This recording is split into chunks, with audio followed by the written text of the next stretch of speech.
Hello friends, welcome to Akulmak Live. India-Russia trade is exploding, but it is not just about the oil anymore. Learn about the new free trade agreement roadmap with the Eurasian Economic Union (EAEU). This is to redefine economic ties and push bilateral trade towards $100 billion target by 2030.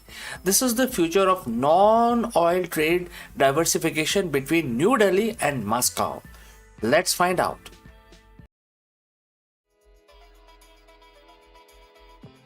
For years, the narrative of the India-Russia trade was dominated by its single commodity, which is oil. The relationship, while strategic, was fundamental imbalanced. Driven by India's massive energy imports, our total trade crossed a massive 68 billion in the last fiscal year, but the exports from India were very tiny fraction. This imbalance is precisely why this story is so critical. New Delhi and Moscow are now actively rewriting their trade blueprint. The focus is no longer on just oil, but on a massive long term shift towards a diversified, resilient, and balanced partnership.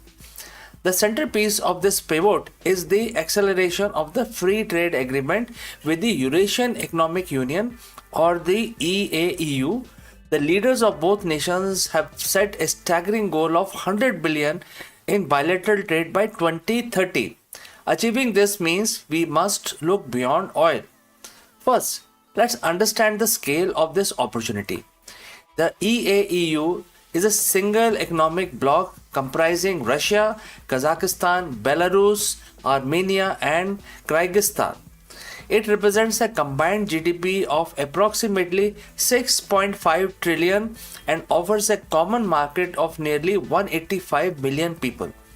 For Indian businesses, this represents a huge, relatively untapped trade zone. The recent high-level meeting in Moscow, led by India's Commerce Secretary, confirms that FTA is on the fast track. The terms of reference were signed in August 2025, laying out an ambitious 18 months work plan to finalize the goods agreement. The urgency is driven by a few key factors. Number one, the global trade shifts. The world trade architecture is fragmenting.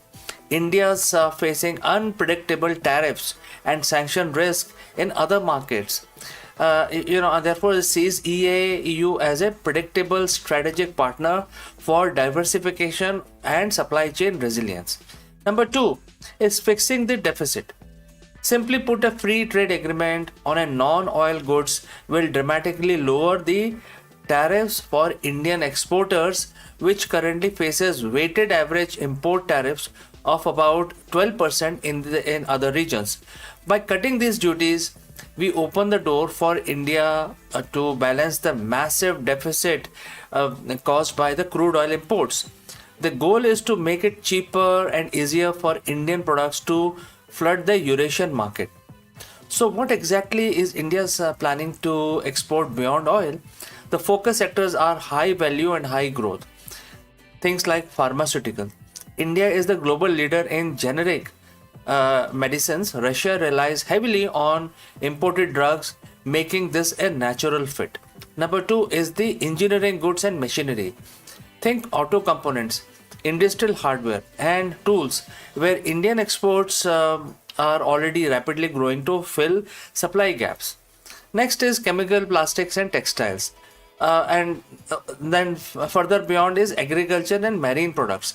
So products like tea, rice, processed marine goods are being prioritized for faster regulatory clearances. The FTA is not just about goods, it's about services and investment too. India is pushing for easier mobility for its highly skilled IT professionals and greater procurement of Indian services like IT, BPM, and healthcare. On the investment side, cooperation in critical minerals, co-production ventures, and India's participation in developing the Russia's Far East are major targets. A trade deal is only good as its implementation. Both sides are tackling serious practical roadblocks, starting with non-tariff barriers and certification. India has successfully pushed for a system-based approach and quarterly regulated engagement to expedite clearance for pharmaceuticals and listing of Indian agriculture and marine establishments. This removes red tape that kills trade for small businesses. The focus is on key corridors like international north-south transport corridor to physically reduce transit time and cost, making Indian goods competitive. The shift to settlement in national and alternative currency is now over 90% of the trade, but both sides must ensure seamless, predictable payment mechanisms, especially for MSMEs. The move is more than just a trade agreement. It's a commitment to a deeper strategic partnership. By prioritizing a high quality FTA, India and Russia are demonstrating a clear path to move their relations past simple transactional energy trade. They are building an infrastructure from payments to logistics for long term economic convergence. Achieving the $100 billion target by 2030 relies almost entirely on the success of this FTA. It must unlock non-oil trade, support Indian MSMEs, and establish resilient supply chains. This new trade blueprint isn't just about New Delhi and Moscow, it's about shaping a multipolar economic future where trade is diversified and strategic autonomy is prioritized. Do you think India and EAEU can hit $100 billion target? Which Indian sector do you think will gain the most from this free trade agreement? Let me know your comments below. And if you found this analysis helpful, please like this video, subscribe for more in-depth geopolitical and trade breakdowns, and hit the notification bell. We'll keep tracking the progress of this crucial FTA.